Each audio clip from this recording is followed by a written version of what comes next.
Please welcome Tracy Cobeta Brown with Merchant Risk Counsel. White shirt, now red, my bloody nose sleeping. All right, good morning. I'm not Billie Eilish, much to your chagrin, but I am going to talk to you about bad guys today. So my name's Tracy Brown, and I'm the Vice President of Programs and Technology at the MRC. How many of you are currently MRC members? Okay, everybody who does not have your hand up, you are not part of the tribe that Seth just goaded you to miss out on. So I know that there's about 65% of you who are in here who are members. The MRC, for those who don't know, is a non-profit organization that has, depending upon whether or not Ant Group is part of it, 80% of the representative retailers driving, or 80% of the e-commerce that is driven by the people who are part of the MRC. So the largest who's who are in the MRC, and what we do is work on educating, collaborating, networking, and advocating all things payments and fraud. So things that should be of interest to you. My career is a little eclectic. So I started out as a merchant, so I'm a recovering merchant today. And I built American Eagle Outfitters, AE.com, when Al Gore gave us the interwebs. And I was having, it actually, to Seth's point, it was my best job, apparently also much to the chagrin of the MRC when I get home and they hear this. And the reason is because there was a clean playbook. Nobody knew how to sell denim and panties online, just wasn't a thing. And I grew up poor, and my sales were going up as my technology was working, but my chargebacks were going up a little bit stronger, and I became really angry about it. And so I called up the FBI, and I was like, we're going after them. And they were like, you're so cute.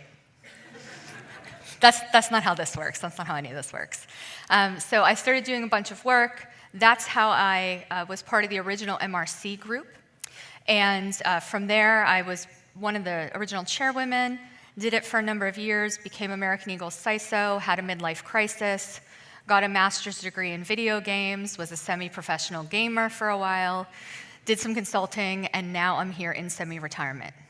So today's story assignment that I am going to chat with you about is about one of your most favorite topics if you are a merchant, which is first-party misuse and all the money that it is costing you and losing you.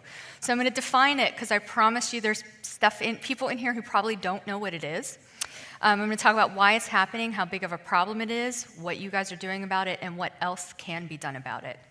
So starting with first-party misuse, this is, I think most of us know, where a person makes a legitimate purchase, calls their friendly, most favorite issuer and says, I didn't do it, give me my money back. And the issuer says, no problem, we love you, and we will give that money back. But the merchant group, at least historically, was underwriting this phenomenon. So for my visual learners, I own a store called Tracy's Bags, and this incredible Hulk-looking guy apparently has expensive tastes and wants a $3,000 bag, which he purchases with this person's credit card, who calls up the issuer and says, WTF, wasn't me. And the issuer's like, oh my God, lifetime value, totally have to keep you, here's your money back. And oh, merchants, I'm not going to lose that money. You're going to fund that back to me. That's what chargebacks started as. It started in 1974, so 2 years after I was born.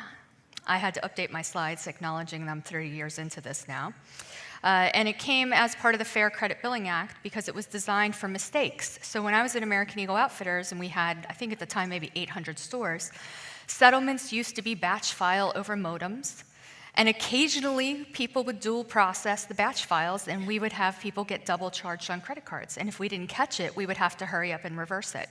And so for the people who may not have been as astute, this was some of the functionality that was created to stop that. In 1994 was the first e-commerce transaction. Somebody purchased music online. That's what they claim. And then 95 is when the Amazons of the world started, and friendly fraud was coined. So originally, fraud was supposed to be people we knew who were filing chargebacks. And so because we knew that they were customers, it was considered friendly fraud. In the mid-2000s, we were like, we're over this friendliness stuff. It now has been something that we've trained the consumers to do, and it is now first-party misuse. And so this term was coined in the mid-2010s, though not everybody has caught on to its use. What I want to tell you about is there are two types of first-party misuse. So this is when you're talking to your C-suite or your product people or your engineers. This is how you differentiate between the two. There is intentional first-party misuse and unintentional. So intentional first-party misuse is when that Incredible Hulk guy, or no, not him, I'm sorry. This is what happens when somebody says, I'm going to use my credit card, I'm going to place this order, and I'm going to call you and tell you it was porch pirated and I didn't get it and I'm keeping it. They absolutely know that they're intentionally going to mislead the issuer. Unintentional first-party misuse happens from aging, apparently, which is where you have forgetfulness. This legitimately happened to me this week. I forgot I'm no longer using WebRoot, and my annual subscription kicked back in, and I am so mad because it's $100, and I'm like, I'm not going to be that person. It's my fault. I should have been on top of it. Or a misunderstanding or an unrecognized charge. So why is this happening? There are a number of reasons. We have the intentional people who are trying to gain free product and services. Then we have an unintentional one, which is transaction descriptors, and that's what appears on the credit card statements. So if you, as a merchant, haven't looked at that, that is an unintentional problem to your chargebacks. OMG, fix it. There are vendors who can assist you with this if you don't know, but if you haven't looked into this, you need to. We have intentional fraud, where people are like, I don't like your return policy, I'm going to dispute it. You clearly laid it out in policy, and the customer said, nope, too bad, charge back. Transaction amount confusion happens to me sometimes, where I'm like, really, was it that amount? I thought it was this. Friendly fraud, which is both. So this is you'll hear somebody's kid was on Xbox Live and the credit card was associated and they went and bought all the in-game stuff, whatever. Microsoft was on stage at the MRC Vegas a few years ago, and they actually said, and this is really important, you have to look at the difference between your product lines. So they have physical goods at Microsoft and they have digital goods. And when they were looking at the percentages of what could possibly be fraud that would translate into chargebacks, their physical good was really low. I forget what the percentage was, but I remember their digital stuff associated with Xbox Live was like 83%. You want to reduce manual review? 83%. So I will tell you, being a gamer, that gamers will specifically use this chargeback functionality because they don't like the return policies on games that they didn't enjoy, so they'll dispute it. Unwanted subs, we've already given you an example of that. Quality of goods and services, this is the only time in my life I've actually used a chargeback because it was a scam, or I got something that was not what I purchased, and then they were like, well, we'll give you 15% back. And I'm like, that's not how this works.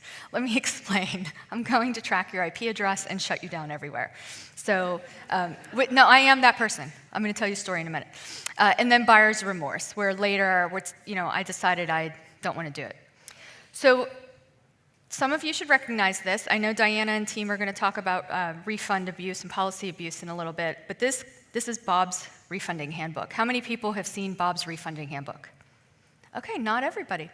All right, well, Bob, this is a legitimate thing. You can find it on the web. I hope you don't go searching too much dark web without some security knowledge, but this one is available. And Bob, like a good CEO, wrote an opening letter as part of his refunding manual. And he wants you to know that he wrote it with pure love and emotion.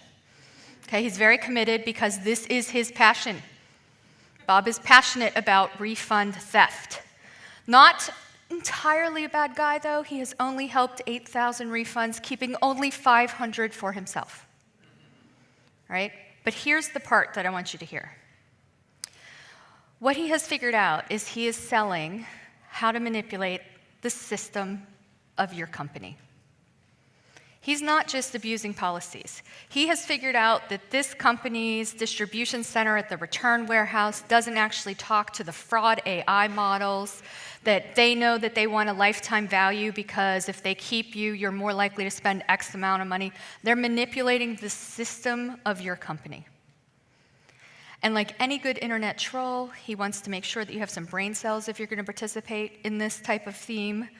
So he has to throw a little barb in there. So this is a legitimate tool. And why this type of fraud is happening is because fraud has now become a service. This is our friend Matt. He's a student at the University of Miami, very technically minded. And he did 10,000 fraudulent returns in just about 5 months' time recently. You can read about this. The FBI went after him. He's been arrested. He's done $3.5 million of lost product sales and chargebacks, some of which are related to refunds, some of which are obviously related to chargeback and first-party misuse. He kept for himself these things: $41,000 Rolex, a $600 skateboard, a $350 43-inch TV, which I don't understand because at 21 size does matter, so he should have been buying a bigger TV, some Reeboks, and then where you see him is at 21, he took his girlfriend on a trip to Dubai. He has a Tesla, all the luxury brands that you could get, and he did it by logging in and manipulating tracking IDs with UPS. He's now facing 45 years in jail. So this is your typical criminal. But then we have fraud as a service with a group called REC. This is the one, if you follow the press, Amazon actually went and prosecuted them. They had bribed some internal Amazon employees to be falsely reporting that refunds had come in and facilitating the exchange. There is, if you do a search, there's actually a support group. There are groups that handle the HR components of all of this. I mean, these are like fully organized entrepreneurial enterprises. But then the last group is the one that's most concerning, and that would be your neighbors. So as we have inadvertently taught consumers that this is something that they can use in order to get money back on their credit cards, they now take advantage of this. And so we're partially to blame by not closing that hole. So how large of a problem is it? Well, you can look, and God only knows if somebody can compute this, because it is not an exact science. But in the early 2000s, when I was racking my brain trying to get the money back, it had reached billions of dollars, and I was angry then. In the 10s and the 20s, it started to push, the estimates had it at 30 billion, and then depending upon who you look at today, the numbers I've seen are somewhere between 100 billion, or this one's from Ethica, 165 billion, and it's exponentially growing. That's the word I'm leaving you with. It's exponential, and it is brand dangerous. The MRC runs a survey every year on payments and fraud. This year, we have over 1,100 merchants who have responded, and for the first time ever, refund and abuse policy has unseated phishing, and first-party misuse has fallen to space number 2 as the leading threats as it relates to fraud. I know I've heard anecdotes about those of us who are concerned about chargebacks, because we're talking about actual real dollars. Refund abuse, which is it's a superset of chargebacks, depending upon how it's conducted, can actually be a multiplier of losses. In some cases, I've heard 3 to 6 times what your chargeback losses are. So if that doesn't terrify you, I don't know what will. 63% of merchants in the surveys actually said that there's been an increase. Some of this was driven by COVID, right? People couldn't pay for diapers, and they learned how to do it. But it hasn't abated, and in fact, 31% of merchants report 25% or more over the last year increase. So it's not going away, and we're hitting an endemic situation. Why is it increasing, according to merchants? Last year, it was because people were blaming inflation. This year, it seems like most merchants think it's due to volume, which is a good thing, right? Because part of what happened with COVID is a lot of people have had to move online for their business models. There's a lot of novel different types, buy online, pick up in store, all of that. So a bunch of that is now starting to fall under the e-commerce area, and as such, e-commerce sales are going up. Higher inflation, prices, all that is still in there. And then, interestingly enough, it's due to decisional changes in your organization, in your system of a company, right? So you change solution providers, and maybe what you thought you knew is a little different, and you have to re-baseline. So what are merchants doing about it? Well, they talk about a number of fraud priorities. Specifically, everybody is talking about AI and machine learning because you'd be silly not to, because we have to kind of follow along like Seth was talking about. But they're looking at a phenomenon now called fraud orchestration. So 10 years ago, payment orchestration didn't exist. So now fraud orchestration is coming in, and it's a layering in of system processes, and in some cases, how you're integrating that refunds into your fraud decisioning. Expanding data, improving those policies. Everybody likes to say they're reducing and eliminating manual review. I will be dead before that happens. Like, manual review is not going away, all right? It's part of your basis. It allows you to be fast. It keep getting better with AI, but it's never going to die in my lifetime. And then what are merchants planning to do for the next 12 months? So what are we currently using, and then what's coming? And this is where you have to do a comparative. Like, I know I met my friends from Abercrombie last night, John, and I was chatting with him because when I was at American Eagle, we did not move unless Abercrombie and Gap were moving. We're like, what are they doing? I don't know, whatever. So you have to have some baseline information. And so in the upcoming year, 24% of merchants are going to be looking at adding generative AI, looking at positive behavior models. And as you can see in the bottom section, they're not doing it alone. They're leveraging third-party providers and vendor solutions, which I think is super important because they get to see a cross-section of what merchants are doing while you're focusing on just your business. So what else can be done about it? I suggest you invest in tissues because this is not going away anytime soon. It is going to take our industry quite some bit of time to change. I remember taking on Visa and MasterCard back when I was working with the FBI, and I was like, I don't understand. You have all the data. All the data, it's in a system. I just don't understand. And then I forgot about capitalism, right? Well, what's happening is now that there is a shift in terms of different methods of payment, digital payment, open banking, PIX, those vehicles that are not credit card based are threatening that market share, right? So now we have to have conversations. So here is some of the things that you need to be doing. The first is you need to be analyzing your data. I know, you think that's, basics, but like I was talking to somebody yesterday, and they took a new job, and they were looking at the data with their data scientists, and they shared that they were reporting what the manual review was against what the chargebacks were for that week, and using that as a judgment of how well they were doing. Makes no sense. Chargebacks trail, 30 to 120 days. So it has nothing to do with the manual reviews you're doing this week. It's a bad understanding of data. Yeah, you're computing numbers, but it's the wrong application of the definition. So you have to be making friends with your data scientists so you can be figuring this out. You absolutely must be partnering with third-party providers, and probably not just one. As a security officer, I had to worry about business continuity.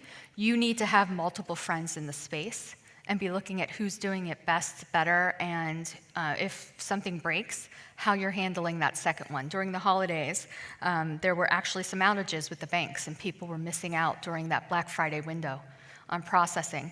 When I was a merchant, 40% of our revenue, 40% of a couple $1 billion happened between Black Friday and January 1st. If you want to talk about a career-limiting move, don't have a backup system during that time. You need to have really good friends that have strong solutions.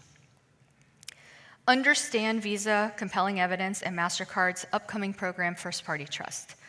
Now, some of you in the merchants are going to be like, that program sucks.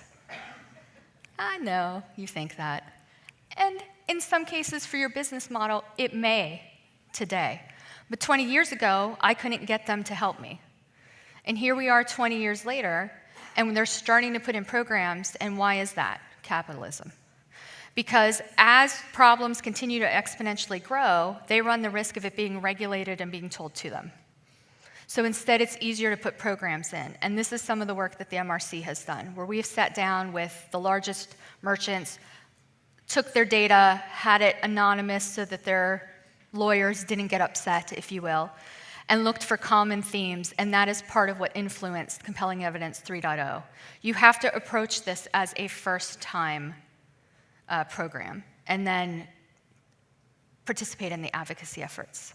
So when we at MRC or any entity puts out a call that says weigh in on this, it is super important for your business line and your merchant to help us influence them from the position of nonprofit neutral. So some key takeaways, these are your C-suite topics. As sexy as it is, you are not fraud fighters. Save that for the drinking hours and your true crime fanatics. You are revenue optimizers. Everybody in the company needs to know who you are. Sex appeal parties, real dollar bills with the C-suite. We all have fraud. If you don't, you're lying because we all have it. And if you don't have it, then you aren't selling something of value. Co-opetition is why you all are in this room today. You do not have to tell me your secret sauce on how to make denim or how your algorithms work to tell me that you are seeing problems with a bin range associated with Cash App and Sutton Bank, hypothetically. And then the last thing is you need to measure, monitor, and make friends. So I thank Riskified for putting investment dollars into something like this, the same as the MRC does, because bringing you guys together to tribe up and share that data is what helps us in the fight against them. You're not fighting each other, we're all fighting them. So with that, I'm going to turn it over to Jeff, who's going to talk case studies to bring this stuff home.